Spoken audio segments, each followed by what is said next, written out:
Bruchim Habayim, everyone.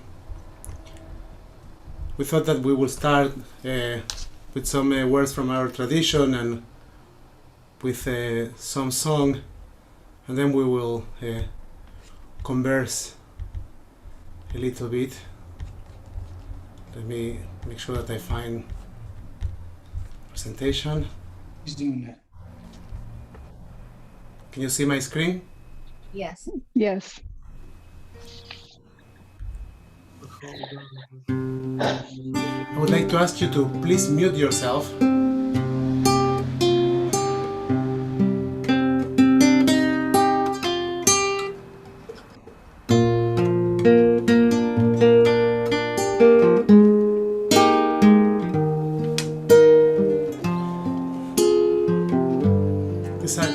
These are the words that we know from Passover, from our Seder.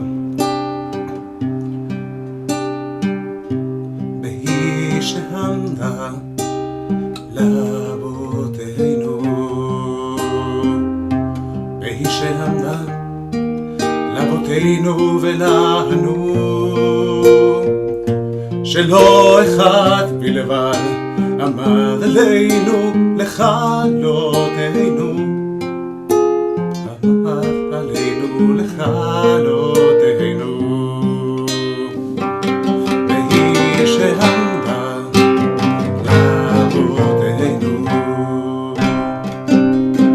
שעמדה לאבותינו ולנו,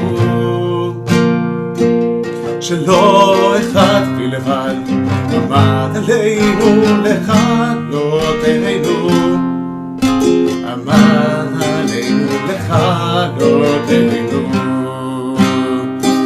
והקדוש יתברך הוא מצילנו, מצילנו מידם. הקדוש ברוך הוא מצילנו, מצילנו מידם.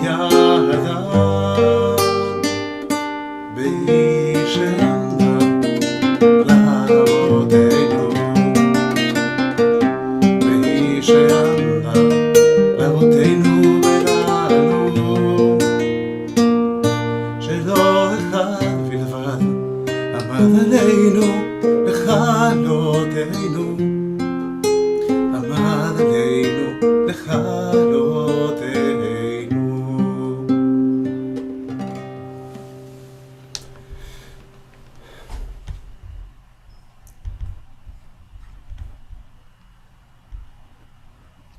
ערב טוב, ברוכים הבאים, welcome.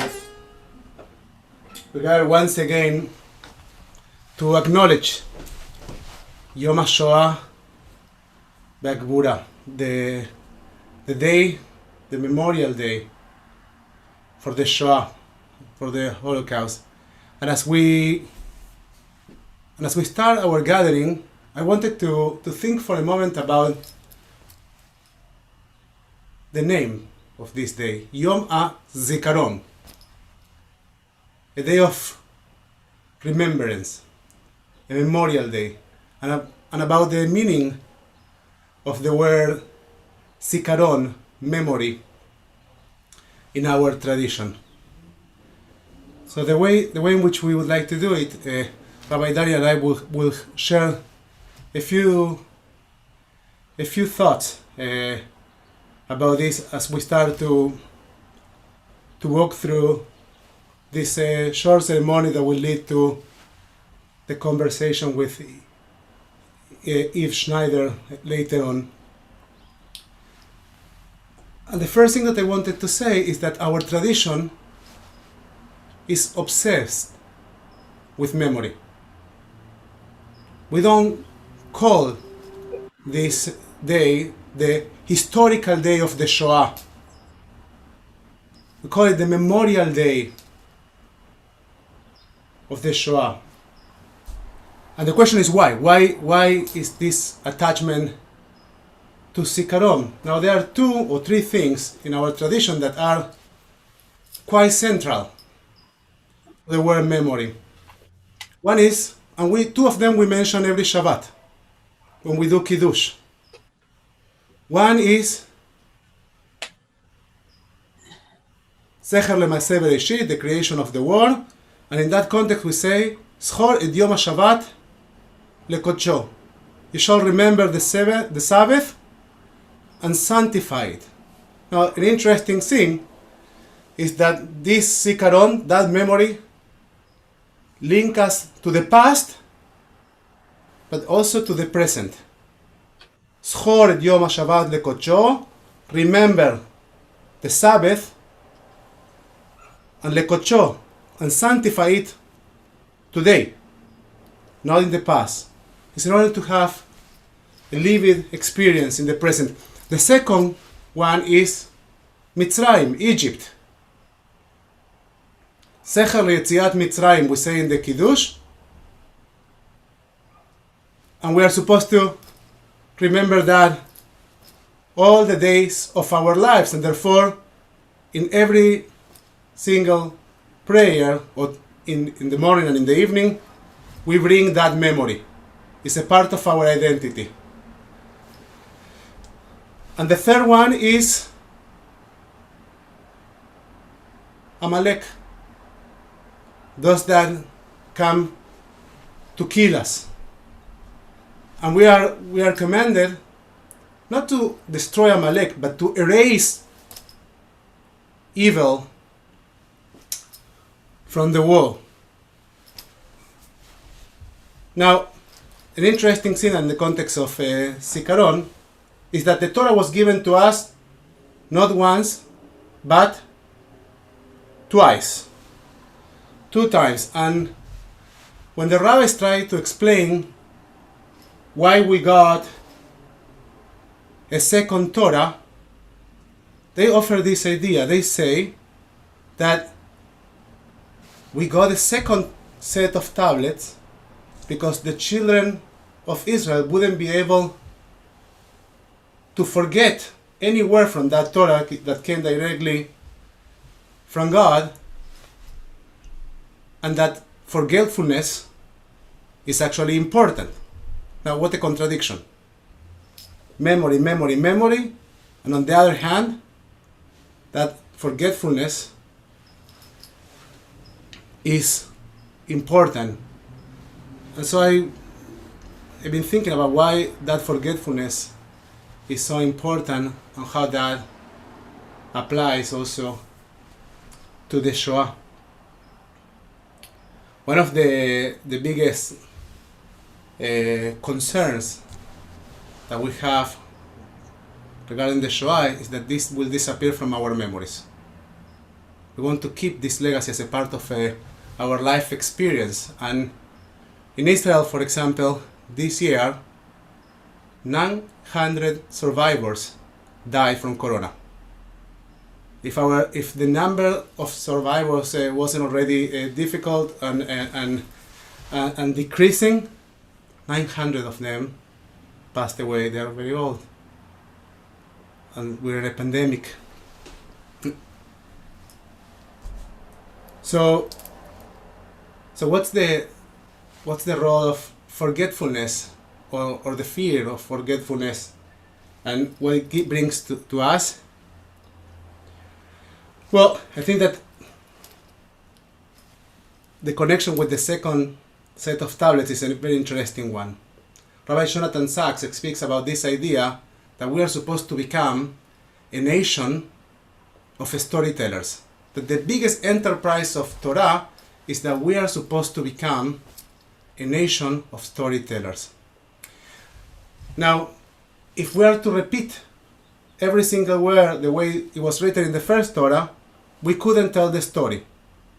In order to fulfill the commandment of Bechol Dor Vador, we need to be able to articulate the story with our own words.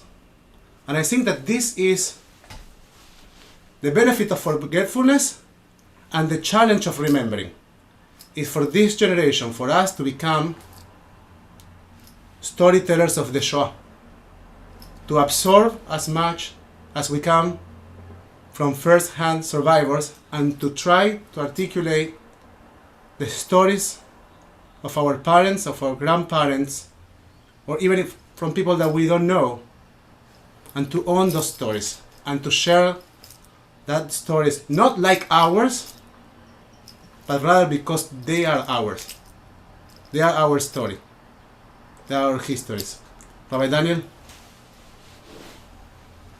Yeah, we discussed this a little bit last Shabbat, and I think that really, anytime Judaism doesn't really have a conception of history, we actually have there isn't really even a word in Hebrew for history. If you are in Israel and you want to discuss history, it's just called historia, which is the English word for history. And so really the past in Jewish tradition is really meant to be something that affects us both today and tomorrow. And Yom Hashoah, just like all of our commemorative events, be it ancient commemorative events that we just practiced last week, Pesach, or a more contemporary mid-20th century event, really when we reflect on it and meditate on it, it's not solely because something happened and it's up to us to be sort of historians and go through the archives and dig out the history, but it's actually supposed to cause us to reflect on the present and actually look towards the future. Thank you, Rabbi. And I want to share, to conclude this part of our conversation, a text that I read every year by this time of the year, and I always find it very important. Memory and history are far from being identical terms. Memory is always carried by lived people. It creates continuity between past and present, and in fact, it means that the past has no truly past. Memory helps us understand that what we did in the past affects who we are today, and therefore, it is constantly evolving. History, on the other hand, is a problematic and incomplete restoration of something that is already gone. It is always combined with criticism of the memory, and therefore leads to detachment between past and present. These words were said by Pierre Noir, a French historian. And I want to invite you, as we go into a song that speaks about memory, I want to invite you to take a challenge for this year, for next year. I want to invite you to explore stories from people that passed away in the Shoah, or people that have survived the Shoah, and to adopt one of these stories and to make it yours, to learn a name and a story, and to make sure that you become a storyteller of that life, of that memory. And maybe next year, when we gather once again, we will be able to share some of those stories. I would like to invite Gabi to sing with us the words of We Remember.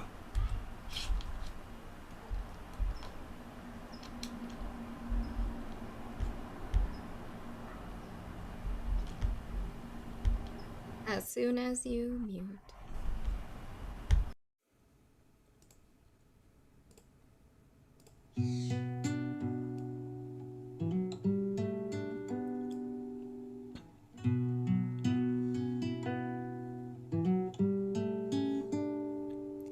In the rising of the sun, we remember. In the blowing of the wind, we remember. In the opening of buds, we remember. We remember. In the blueness of the sky, we remember. In the rustling of the leaves, we remember. As the year starts and it ends, we remember. We remember. When we're weary and need strength, we remember. When we're lost and sick at heart, we remember. When we've joys we yearn to share, we remember. We remember. So long as we live, they too shall live. They are now a part of us. They are now a part of us. They are now a part of us. As we remember.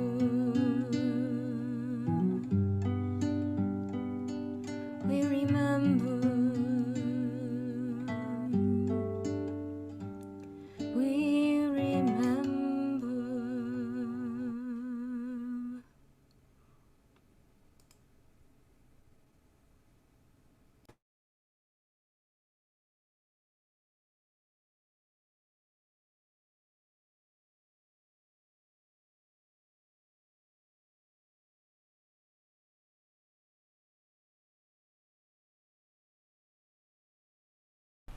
Rabbi Daniel.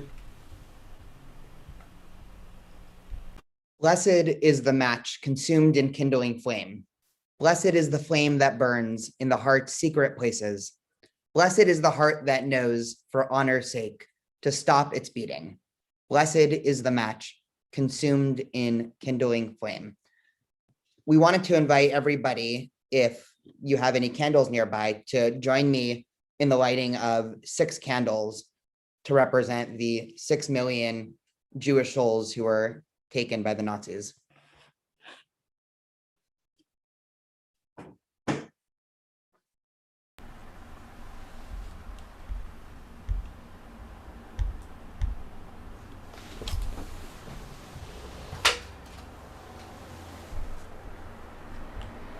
While we are lighting our candles, we will hear the words and the melody of Aneshama Lach. הנשמה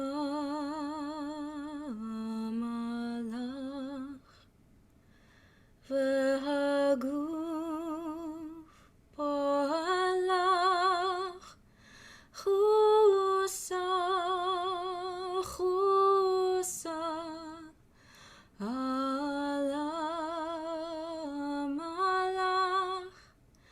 חוסה חוסה על המלאך הנשמה לך והגוף פועל לך חוסה חוסה על המלאך הנשמה לך והגוף פועל לך חוסה חוסה על המלאך. If you are able to do so, we invite you to rise.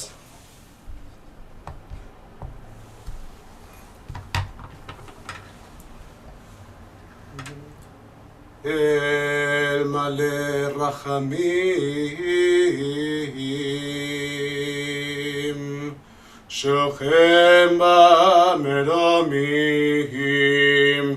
amse menucha nechona,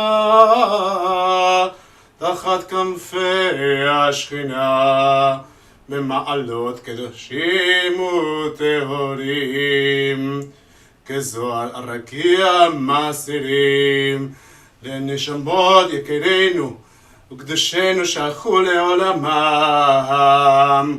אנא בעל הרחמים, אז תניים בצל כנפיך, לעולמים בצרור, בצור החיים את נשמתם.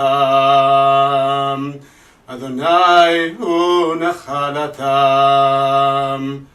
וינוחו בשלום על משכבם, ונאמר Amen. I invite you to follow now Rabbi Daniel for the English reading of El Mare Rachamim. God, filled with mercy, dwelled in the heavens' height. Bring proper rest beneath the wings of your Shekhinah, amid the ranks of the holy and the pure, illuminating like the brilliance of the skies, the souls of our beloved and our blameless, who went to the eternal place of rest. May you, who are the source of mercy, shelter them beneath your wings eternally, and bind their souls among the living, that they may rest in peace. Amen. Before we say Kaddish, we would like to invite you to share the names of those that you are thinking of in this evening of Yom Hashoah.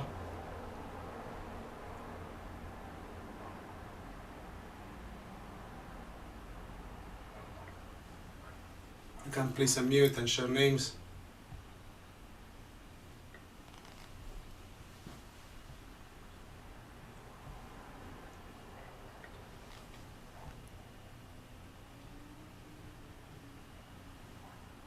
I'm thinking of the Open Neoma, Rabbi Hans Harf and Dr. Suse Harf.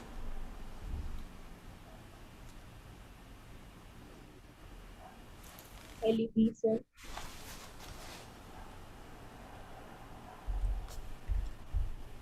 my grandma Ilke Golden, Thank you, Anna. and my aunts and many relatives. Your mom was a survivor too, Elena.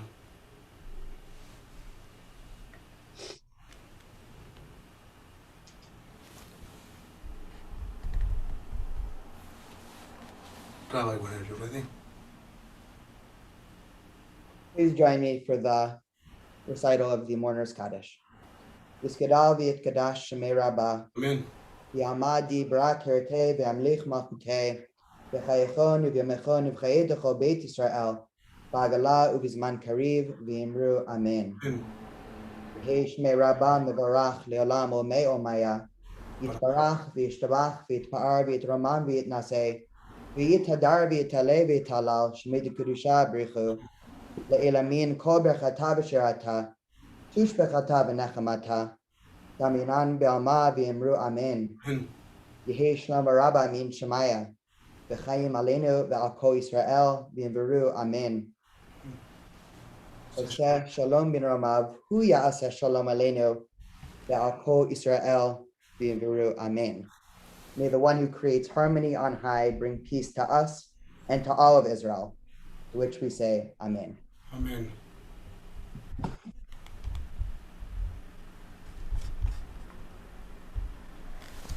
Be seated. We'll take now. Oh, the camera. We will take now a few moments to Carol and their fellow with. Why? Also.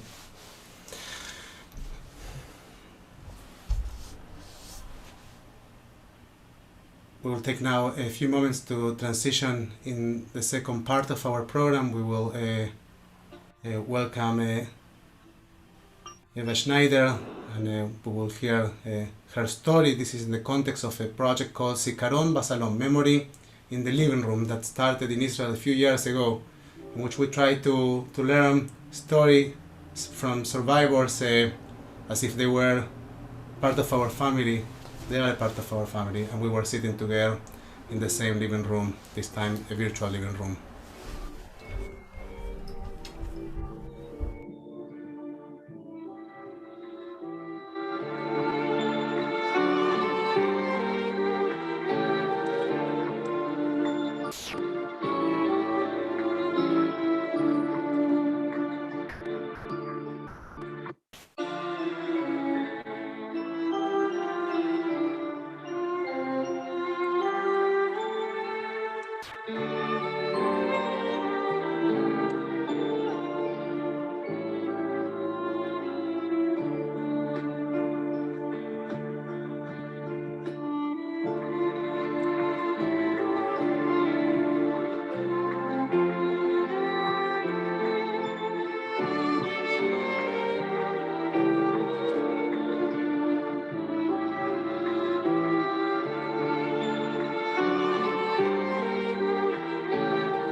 While we're waiting for people to filter in, we'll start in about 2 or 3 minutes. But while we're waiting, I wanted to invite Rabbi Nico to sing Hine Matov to get us started.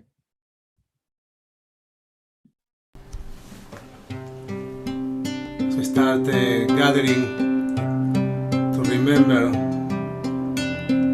We are appreciative of having this community and this space to share in the learning of stories that we hope we will be able to carry with us.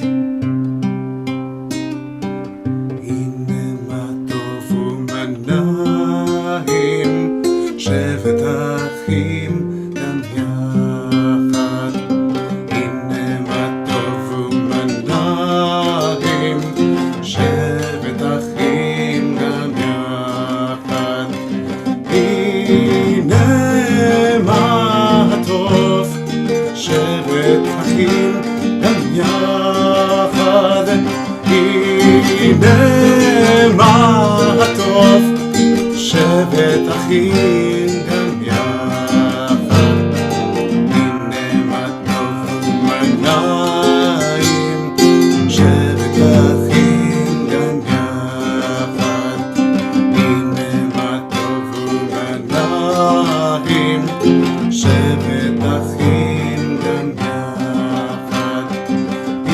הנה מה הטוב, שבט אחים גם יחד.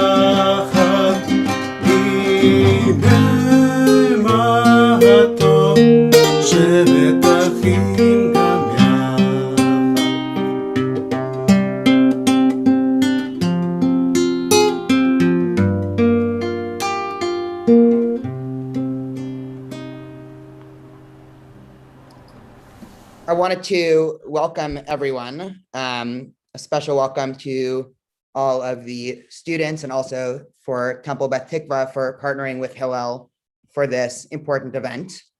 And of course, a special thanks to Mrs. Schneider for sharing her story with us. As we know, the transmission of the memory of the Shoah, the memory of the Holocaust to the next generation, the generation of students who are going to be the future storytellers, is perhaps more imperative now than ever before. And before I officially introduce Mrs. Schneider, I want to talk for 2 minutes about Yom Hashoah and sort of its place on the Jewish calendar. So when the state of Israel was trying to pick a day in which to commemorate the memory of the Shoah, there was actually considerable discussion and debate about which day they would actually end up choosing. And there were a couple different candidates that were suggested by various groups in Israel. We can sort of think of some of the obvious ones. Perhaps it should be on Tisha B'Av. Perhaps there are some other days in which it might make more sense to commemorate Yom HaShoah.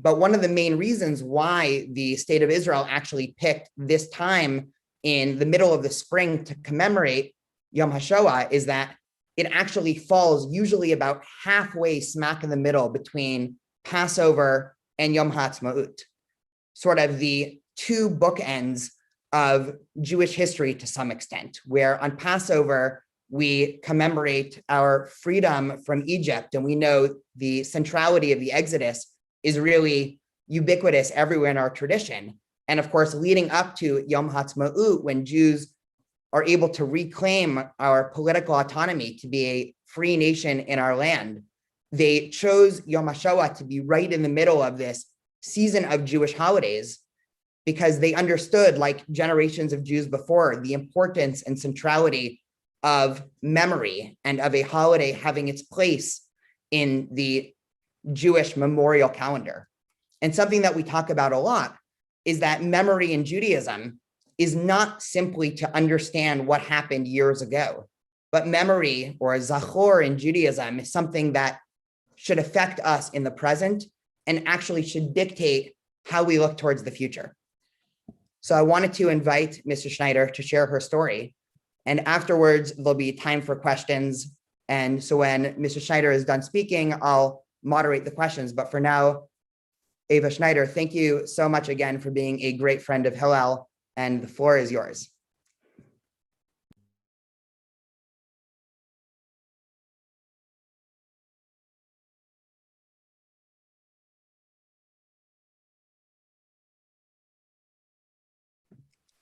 Now, can you hear me now? Perfect. Okay, I was muted, I'm sorry. Hi, good to see you all.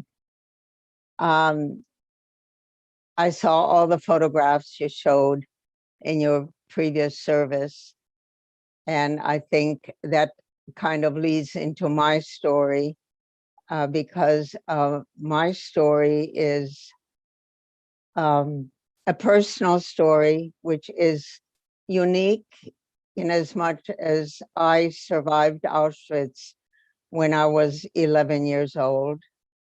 I survived the Death March when I was 11 years old, and I was 12 years old at liberation.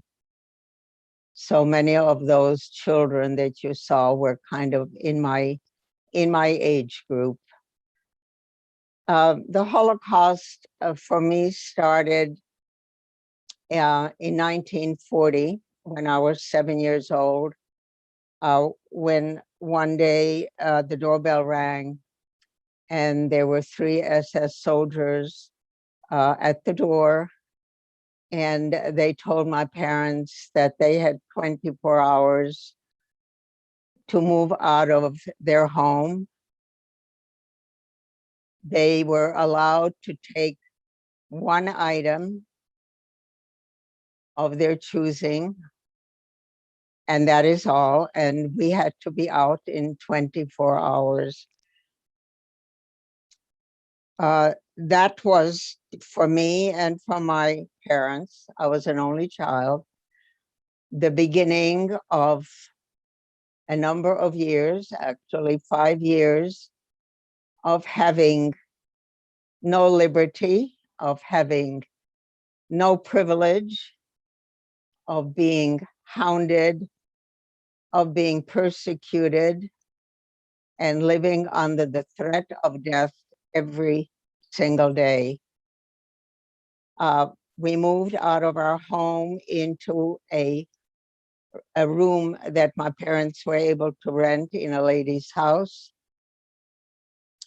From that point on, I shared a room with my parents for the rest of the war.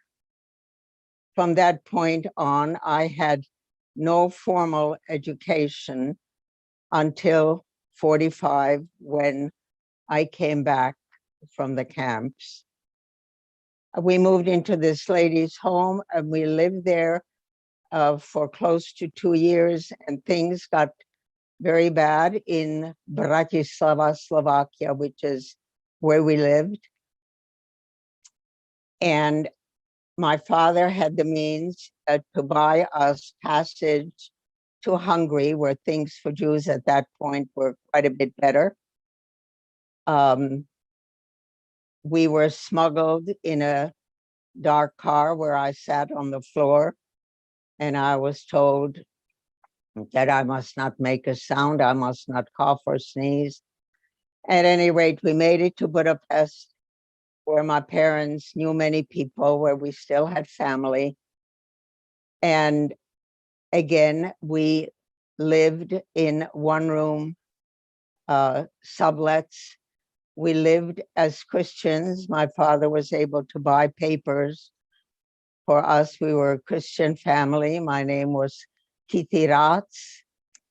And I could not go to school because they were afraid that I might give myself away. At that point, I was 9 years old.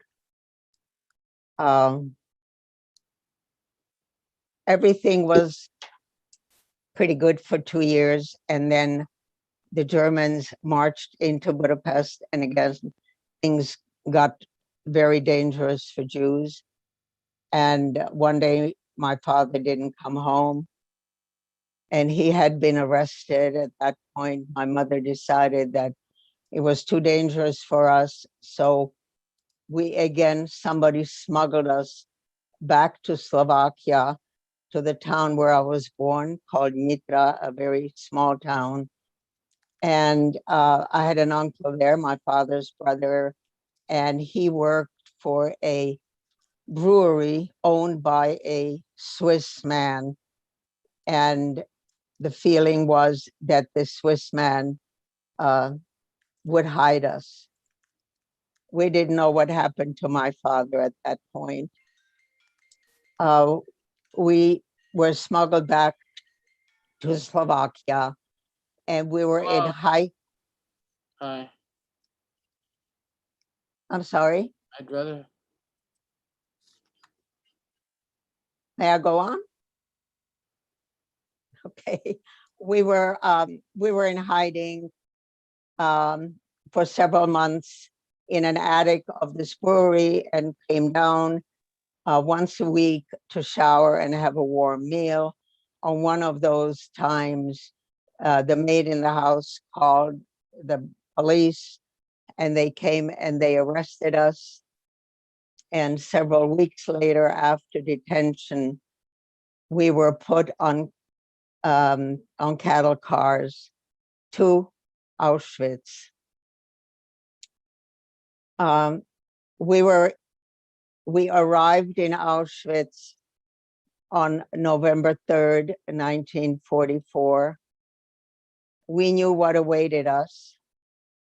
My mother had prepared me for the gas chambers, and she told me just to breathe deeply and it's not going to hurt. We were unloaded from the cattle cars and we were marched towards the crematoria. You could tell, a very big, tall chimney. And we got to the building, and there was a huge warehouse-like room area where we were told to take off all our clothes. And after we did that, they shaved our heads. And my mother whispered to me, maybe we're not going to die. Why would they shave our heads if we're going into the gas chamber? After they shaved our heads, we went to a table where they put a tattoo number on our arm. My mother went first. Her number was A27077. And she went first so she could tell me whether it would hurt.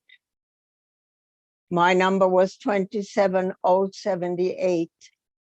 And when we left that table, my mother told me, we are going to live. They would not give us a number if we were going into the gas chamber.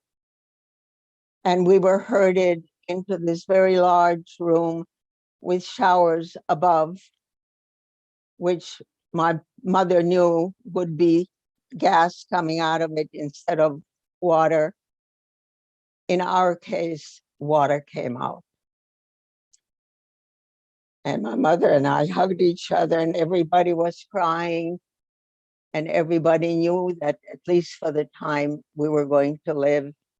We went back into the big warehouse-like room where we left all our clothes, and we were told to dress. And my mother told me, put on as many pieces of clothing as you can, because that's all you're going to get, and it's very cold outside. And so we dressed, and we were taken to our barracks. And I don't have to tell you about Auschwitz. I think many people wrote about it. The living conditions were terrible. It was cold. We were hungry. We got fed slop. About a month later, we're now going into December.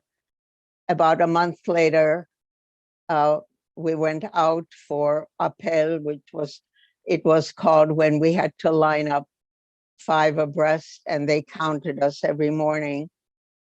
And that morning, they separated my mother from me, and my mother was taken away. And it later turned out that she was taken to Bergen-Belsen, another camp. And I was left alone, an 11-year-old in Auschwitz.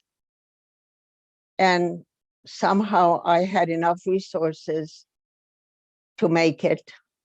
I worked every morning. I was taken, and I don't know where it was, but I was given a pair of scissors, and every single day I had to cut rubber into strips. It was very hard. The scissors were blunt and my hands were bleeding, but that is what I did every single day. Came January, everybody knew that the Russians were approaching Auschwitz. We didn't know how soon. We didn't know under what circumstances. One day we were told that we are being marched to other camps. And the men lined up first. There were thousands of men. I don't know how many women there were, but we were behind them. I had the option at that point as an 11-year-old to go with the majority, or I could stay in Auschwitz. I had never come across any children, so I didn't know if I was the only child or not, but I knew in my heart of hearts that Auschwitz was a bad place, and there were no guarantees that they would not put me in a gas chamber. There was still one gas chamber working at that time. And so I made a decision, a conscious decision, to go with a majority.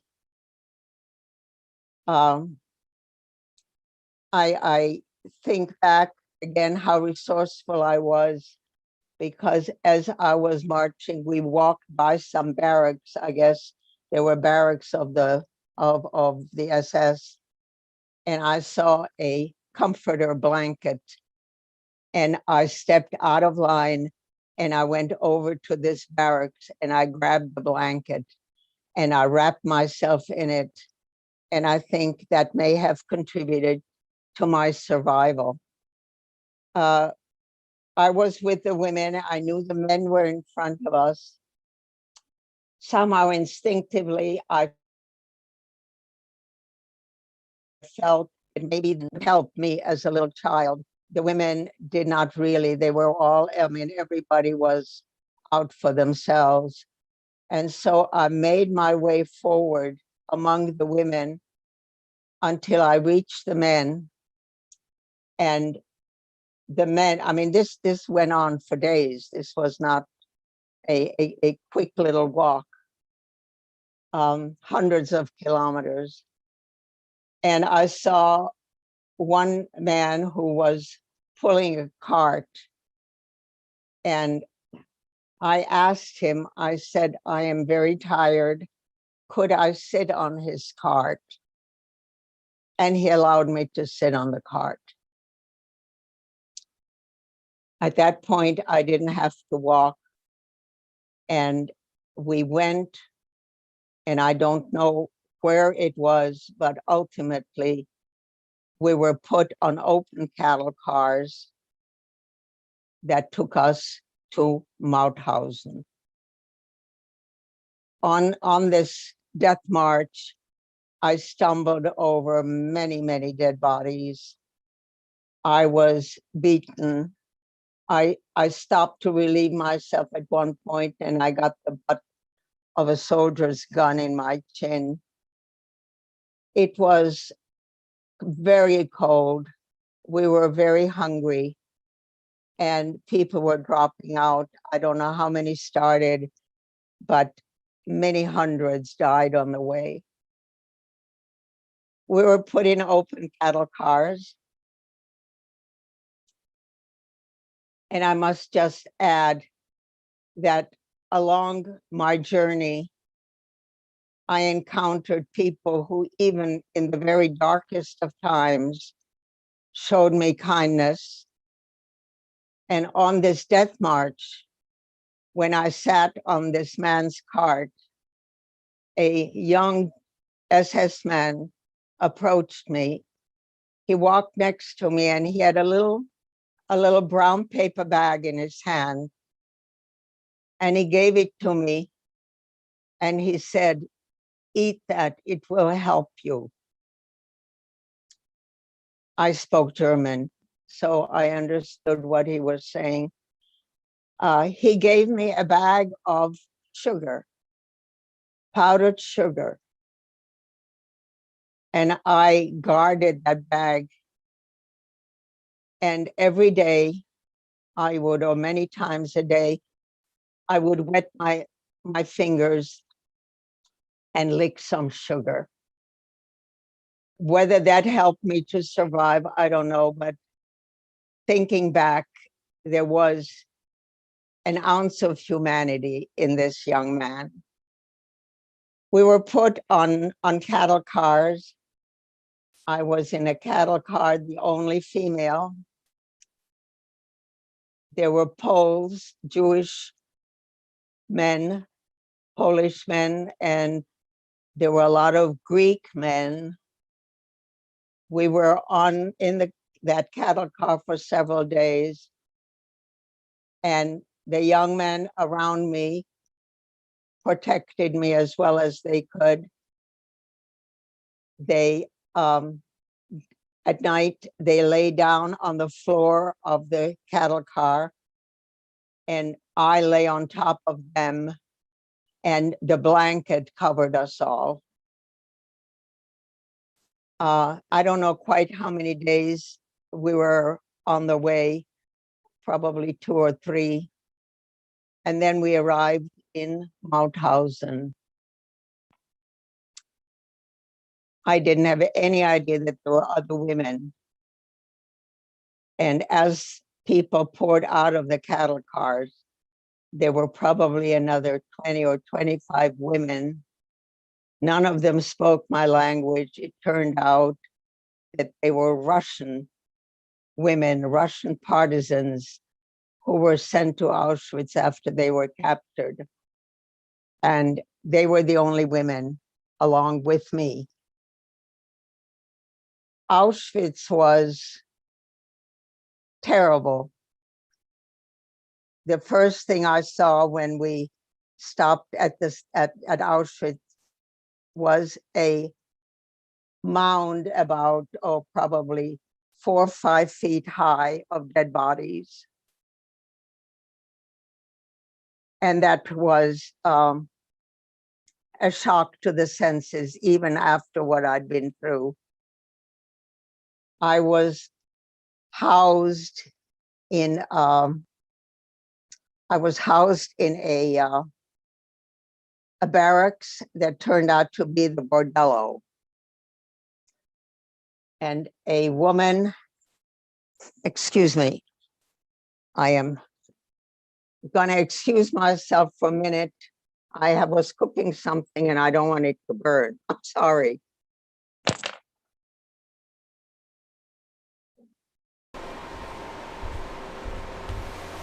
I think that adds a layer of authenticity to the idea of being in someone's home and coming into someone's life.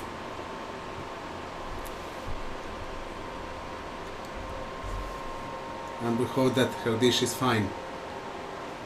We're all full of hope that that dish will make it, won't get burned.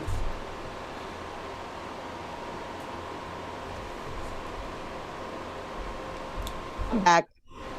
I'm sorry. At any rate,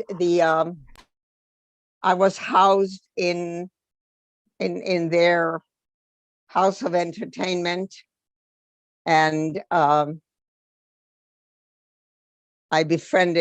was only there for less than a week, and I befriended one of the women who was like a caricature, big blonde hair, big red outfit.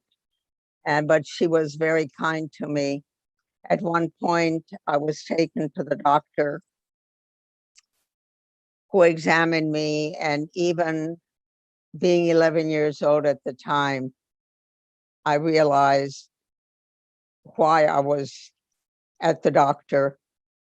And I spoke German and I started crying, and I said to the doctor, I'm only 11 years old. Please let me go. What do you want with me? And miraculously, he sent me back to the barracks where I was housed. And I spent another couple of days there, and then was removed and sent to a town called Lenzing, which was a subcamp of Mauthausen. Mauthausen was very much of a death camp. It was very, very, very brutal. And I was lucky that with these Russian women, we were taken to a subcamp where everybody was put to work.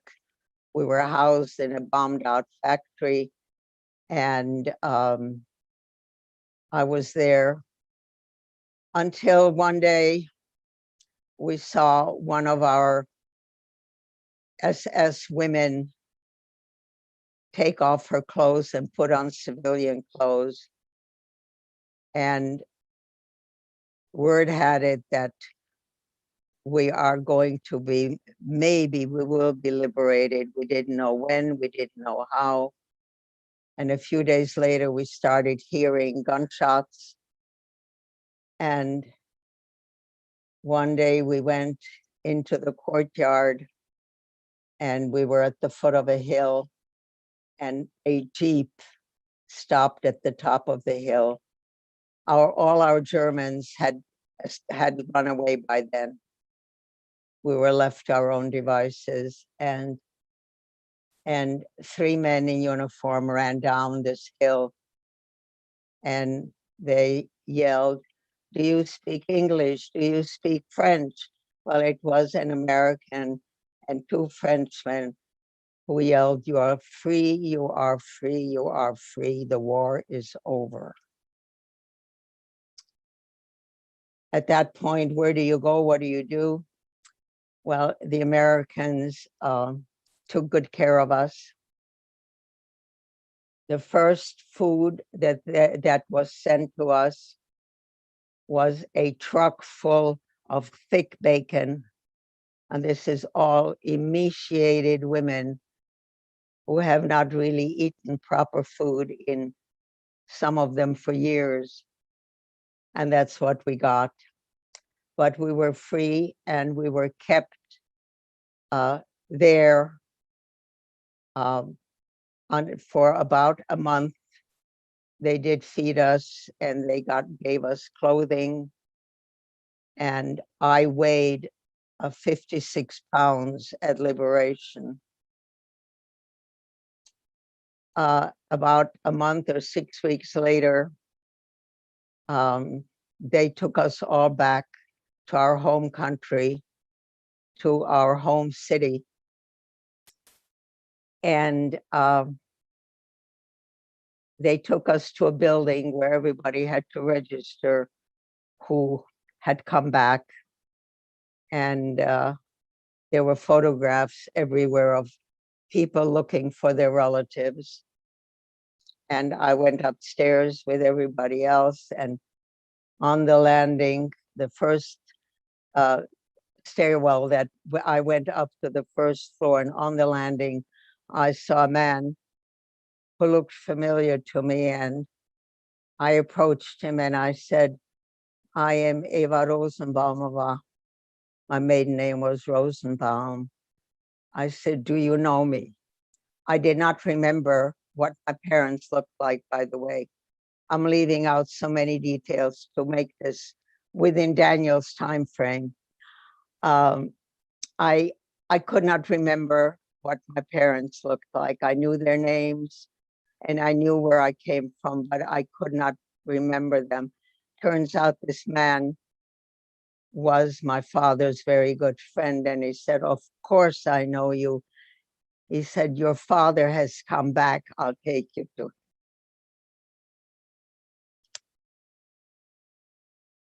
And he took me to my father's office. My father was out to lunch. He had a male secretary, and that secretary went running to get my father. And I had a cousin named Susan who was 5 years older than I and also went to Auschwitz, but it was, my father always felt that she had the best chance to come back. And my father's secretary, so I was told, ran into the dining room where my father was having lunch, and he said, "The young lady's back, the young lady's back." And my father was sure it was my cousin. And it turns out that it was I. I didn't know my father had survived until this friend told me. And my father already had word from my mother that she also had survived. A miracle, probably. There were so many ways that I should have not been among the survivors. Before Auschwitz, when we were in Budapest, when we were hiding, that was the time when they would line up the Jews and shoot them into the Danube. So we survived that. We survived Auschwitz.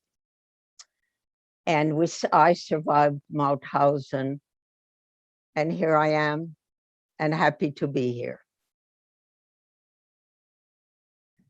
Thank you so much for that incredibly powerful story. I wanted to open it up to questions, and the way that I wanted to do it so as to have it not be super chaotic is for people to drop off questions in the chat, and you can either do it to everyone, or if it's a question that you want to just message me privately, I'm happy to ask it.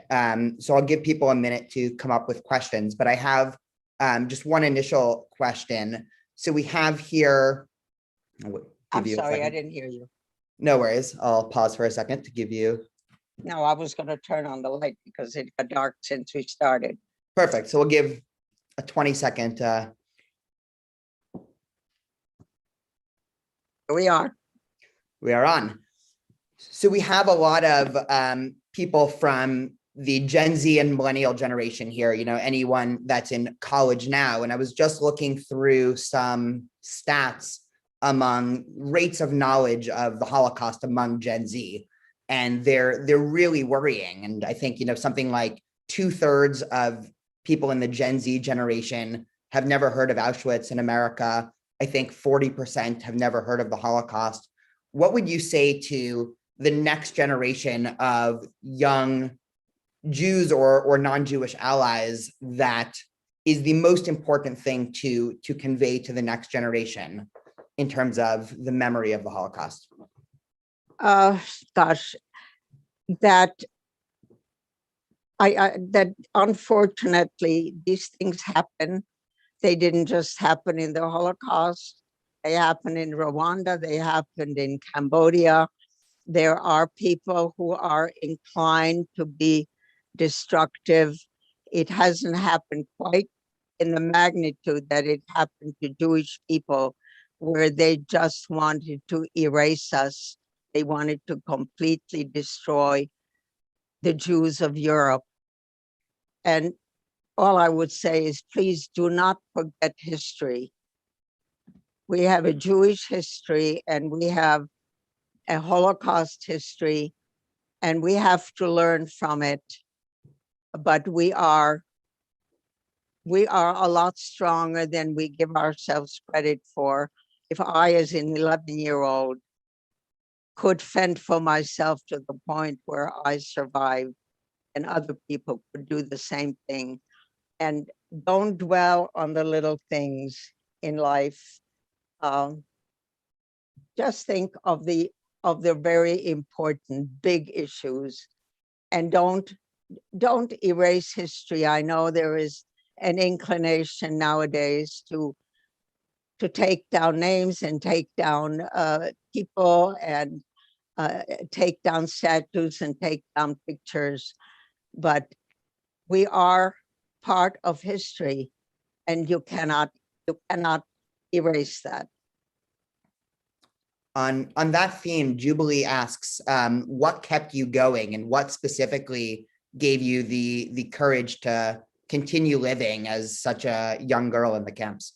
My mother and I promised ourselves, each other, that unless they shoot us, we're going to make it. And truly, that's what kept me going, because many times I felt like I couldn't go on anymore. And then I thought, my mother said she will try, and I've got to keep on trying.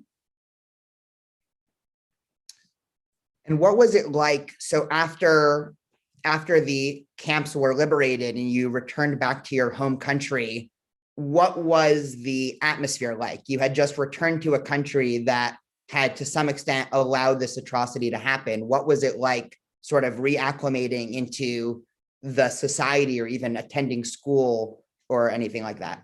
You know, it's very interesting that you ask that, because I ask myself quite often, how could I go back to normal life after such trauma? But when I came back and I found my father, and I knew that my mother had survived, my little world was really complete. And I developed typhoid fever about 3 weeks after I returned, and I was hospitalized for about a month. And my mother came back while I was in the hospital. And when I recovered, a few weeks later, I started school. And I did not feel, I don't know, I never was afraid again.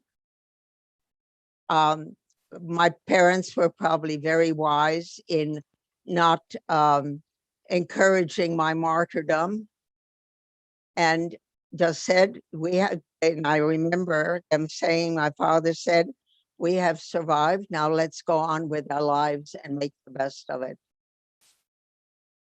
And I was never taken to a psychiatrist. I was never, I just went on with my life. And good things happened after liberation. We were in Slovakia, and the Russians had occupied Slovakia at that time. So I learned to speak Russian, among other things. And I went to school for 1 year. And then we put in for an immigration quota to the United States, because I had uncles here. And we spent 4 beautiful years in Switzerland, which is a very international country.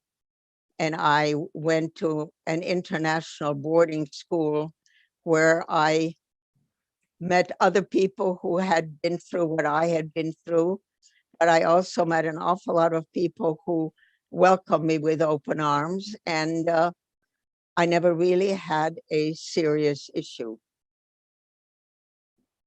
Perhaps because I was so young that it did not did not influence my future life as it has people who were older and maybe understood more about all the terrible things that went on. Did you ever find out about how exactly your parents were able to survive? Yes. Yeah, my father was imprisoned in Budapest, and very luckily he had in the shoulder pad of his jacket, he had money in the shoulder pad. And when he was arrested, he found a way of using that money with a doctor of that prison whom he paid off. And he was released. And he was then, again, through people he knew, he was taken in to a Jesuit monastery by the Jesuit priests, who it turned out housed 70 Jewish men and saved them. So I'm very much indebted to people, to Catholics, because my father was rescued literally by the Jesuit priests and hidden.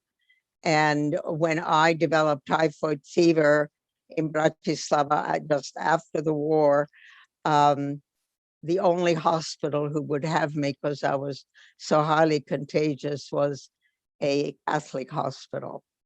So when we came to California and we settled here, my first volunteer job was in a Catholic hospital here in Fullerton. Wow. Someone messaged me, what advice would you give to young Jews who face anti-Semitism today, especially on college campuses? I just stay strong. Anti-Semitism has been and will forever be, for whatever reason. I think be proud of your Jewishness and stand up for yourself.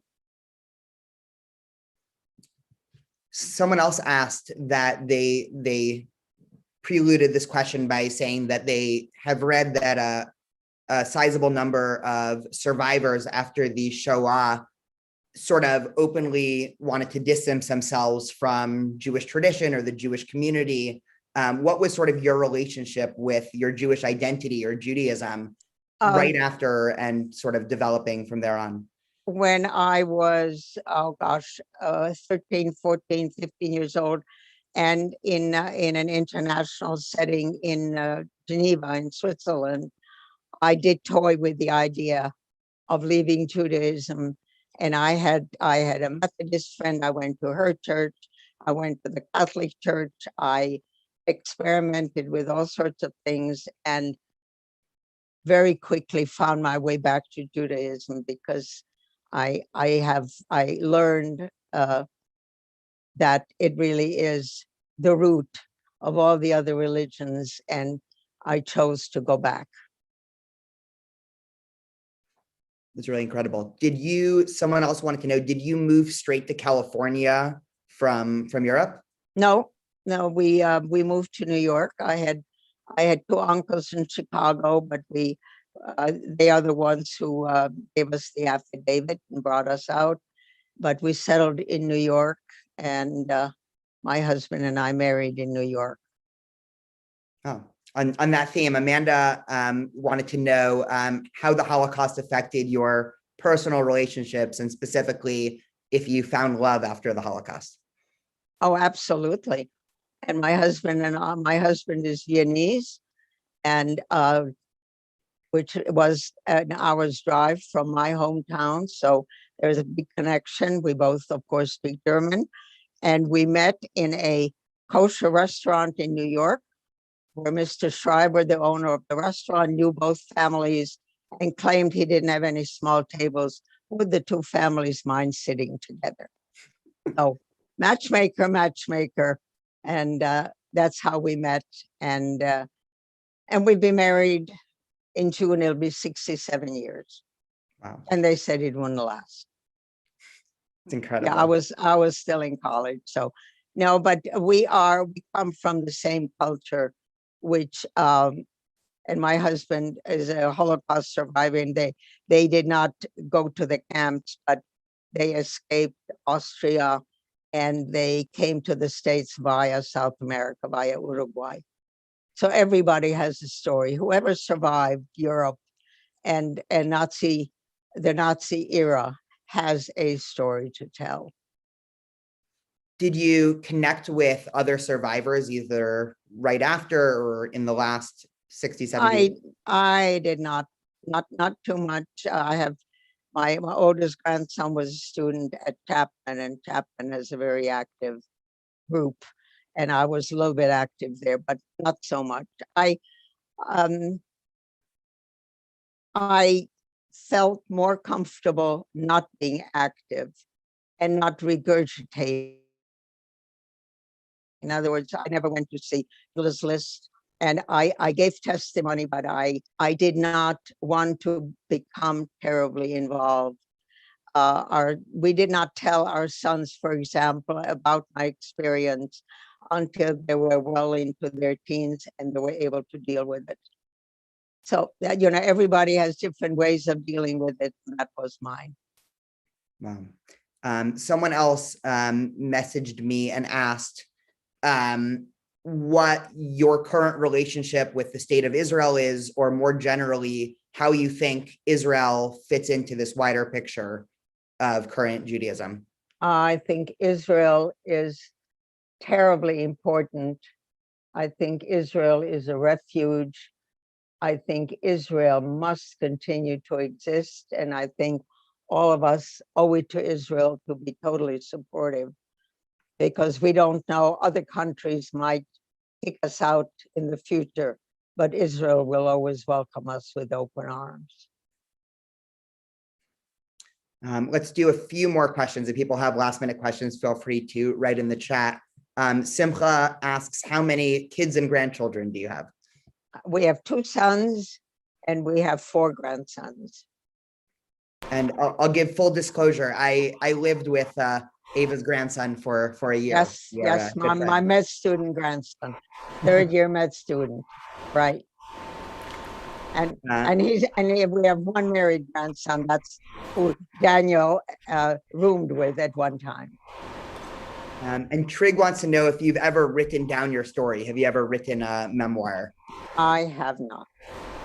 I have read other people's memoirs, but my story is very personal to me, and I let other people do the writing. Awesome. Rabbi Nico, did you have any questions? Yes. First, thank you so much for sharing your story with us, and for this opportunity. I was really moved by your story, but there was one sentence that I tried to process, and you said that you kept walking because of a promise that you made to your mother. Right. And that for me is a very strong statement, to make a commitment to a fellow human being and to keep walking because of a promise. And Well, we promised each other, and I knew that she would keep her promise.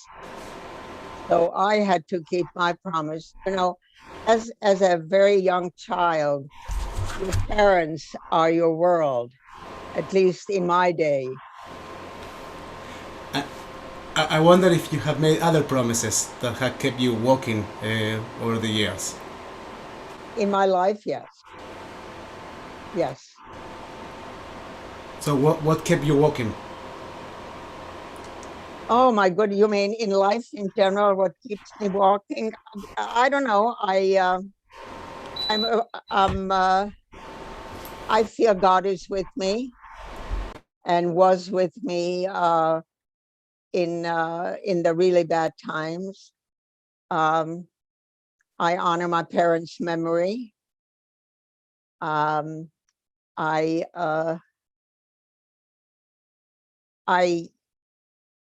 will only deal with people who have been truthful and fair with me, because that's how I am with them. And if somebody lets me down or disappoints me, I don't deal with them, and I don't hurt myself. But as far as promises, I'm devoted to my family and have never, ever been disappointed by any member of my family. You know, we lost some 40 members of our family in the Holocaust. So family that you acquire on the way, and some good friends who are like family, become very important, and they help make a life for you.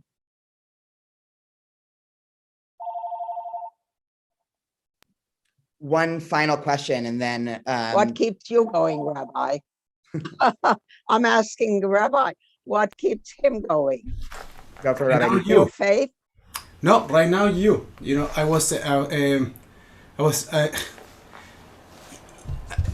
I am inspired by people all the time, and I just took I a think ton we of all inspiration have, from you. we all have things that You reminded me.